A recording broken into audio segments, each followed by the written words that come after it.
Totally inform एपर्यंत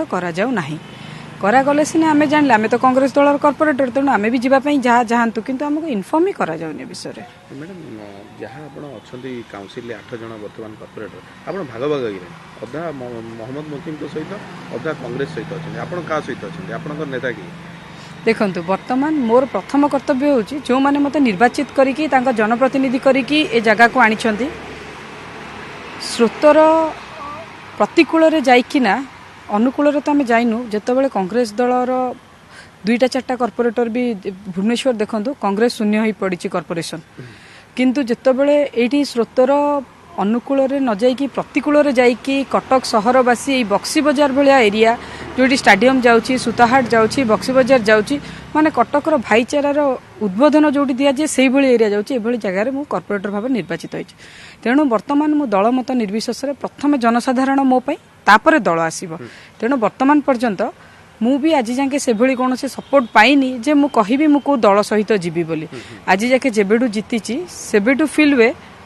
जे जेमती आमे केवल लोकों पई लड़ुचे आम भलरे मंदरे किछि केही भी नहांती कि किछि भी नहीं। तो वर्तमान आपण माने मोहम्मद मुकिम को कार्यक्रम रे आमे देखु जे मोहम्मद मुकिम को सहित आपण देखंतु मुकिम भाई को सहित हम पर्सनल रिलेशन अछि भाई दलरू बहिष्कार हैला परे भी से आगुरु जेमती आम सहित रहितिले एबे भी आमर भलरे मंदरे आमे सुविधा असुविधा पड़ले थाना फांडी कोर्ट कचेरी आपण माने जानि छथि आमे जो समाज सेवार अच्छु यह किसी सीधा बाट नुहे बहुत बंका बाट देकी गति करने पड़े किंतु आज जाके आमे केबे पाइनु जे मुकिम भाई छड़ा आम सहित आउ किए आसिक ठिया होइछि कि आमर स्वर को शाणित करने आउ किए उद्यम करिछि तेणुक आपड़ जब एक प्रकार कहे से मो राजनैतिक गुरु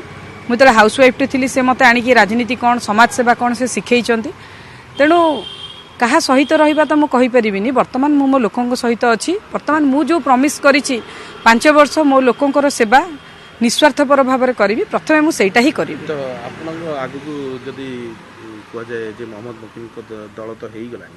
आपन से सुजोग मिले आपन सहित रहिबे सेमती किसी मु बर्तमान चिंता करनी देखंतु मोहम्मद मुकिम एपर्यंत आमको केबे प्रेशर देना जे तमे आम दल को आस किंबा केबे प्रेशर देना जे तमे कांग्रेस छाड़ तेणु सी गोटे अन्य प्रकार मानसिकता तांकर आपण मैंने भावुवे निश्चित भाव में जे सी मत इलेक्शन लड़े कि मो राजनैतिक गुरु बोली मु टेकी कहूँ से कथा नहीं जो लोक जिते नुआ दल गठन करे तार प्रथम लक्ष्य है सी कह तुम मत छाड़ी जाओनी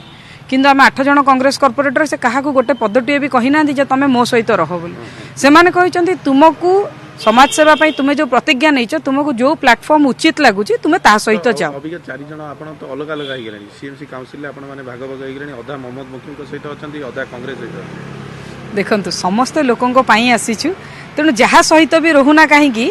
जितेबाला कटक सहरर स्वार्थ कथा आसो समस्त आम एक होना लड़ाई कर। गोटे कथा मोहम्मद मुकिम को बिना कटक रे विशेषकर सहर बारवाटी कटक रे कांग्रेस स्थिति केन देखछन निश्चित भाव में आगामी दिन में निर्वाचन कहब देखंतु आपण भी चिंता करंतु 35 वर्ष पर मोहम्मद मुकिम उद्यम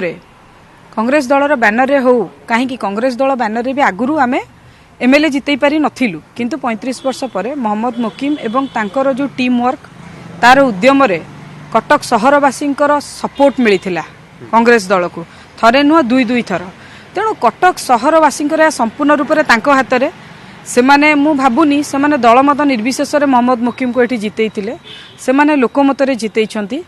मोहम्मद मुकिम रो मुह देखिकी ताकू जिते कांग्रेस दुर्बल हम निश्चित भाव मोहम्मद मुकिम गला पर कटक रे निश्चित भाव में किंतु कांग्रेस दुर्बल तो जेहेतु 35 वर्ष तलक पुणी कांग्रेस जदि फेरीज आमे माने भी आज्ञा निसहाय हो से समय कारण आमर भी गडफादर कहीं नथिबे कि आम जिते थाना फांडी रे आज जो दम आमर एमएलए टी अच्छी बोली आमे जाइकी छिड़ा होचु मोहम्मद मुकिम को बिना कांग्रेस स्थिति केम देखुचंदी कटक रे मते कहीं ठीक लागुनी मोहम्मद मुकिम को बिना कांग्रेस रो स्थिति मते ठीक लागुनी कटक रे तो आउरी दल माने तळकु तळकु जीव मोहम्मद मुकिम को बिना भाबु लागुछि सेही बळी दल निहाती भाव में तळकु जीव आपण देखंतु आपणकर छोट बड़ प्रत्येक इश्यू रे वर्तमान तो जहाँ भुवनदेव आम पाखे सोफिया मैडम को भली गोटे एमएलए अच्छी आम अंतत प्रोटेस्ट करूँ जो भी किसी गोटे अन्याय अनीति विरुद्ध में आम प्रोटेस्ट करें किसी दिन तले आप नियंतु 4-5 दिन तले शैलबाला कॉलेज जो अवस्था जो शैलबाला कॉलेज छुआ मैंने मास धरिकी प्राय 2 मास हो गलानी से धारणा बसचंती केवल मुह देखे ये राजनीति करा जाए ना ତାଙ୍କ ସହିତ ତାଙ୍କ ସୁଖରେ ବି ଭାଗ ହେବା ପାଇଁ ପଡ଼ିବ, ତାଙ୍କ ଦୁଃଖରେ ବି ଭାଗ ହେବା ପାଇଁ ପଡ଼ିବ। କିନ୍ତୁ ମୁଁ ଦେଖୁଛି ଯେ କଂଗ୍ରେସ ଦଳରୁ ସୋଫିଆ ମ୍ୟାଡାମଙ୍କ ବ୍ୟତୀତ କେହି ମୁହଁ ଦେଖେଇକି ମାନେ ଯିଏ ଆସୁଛନ୍ତି ମୁହଁ ଦେଖାଉଛନ୍ତି 10 ମିନିଟ୍ରେ ପଳେଇଲେ, କିନ୍ତୁ ସେ ଗୋଟିଏ ଲୋକ କଂଗ୍ରେସ ଦଳରୁ ଯିଏ ତାଙ୍କ ଦୁଃଖ ସୁଖରେ ଭାଗି ହେଇ ଘଣ୍ଟେ ଘଣ୍ଟେ ତାଙ୍କ ପାଖରେ ଧାରଣାରେ ବସୁଛନ୍ତି। ତେଣୁ ଆକୁ କୁହାଯାଏ ରାଜନୀତି, ଆକୁ କୁହାଯାଏ ସମାଜସେବା। ନୁହଁ କି ଆମେ ଦଳରେ ଅଛୁ, କଂଗ୍ରେସ ତାର ଜଣାଉଛି, ମୁଁ ମୋର ସମ୍ମତି ଜଣାଉଛି, ତେଣୁ ମୁଁ ଆସିଗଲୁ ବସିଗଲୁ ଗୋଟେ ବ୍ୟାନର ଧରିକିରି, ସେଇଟା ଆଜ୍ଞା ରାଜନୀତି ନୁହେଁ। ଆଗାମୀ ଦିନରେ କଂଗ୍ରେସ କ୍ଷତି ହେବ ନିଶ୍ଚିତ ଭାବରେ ହେବ।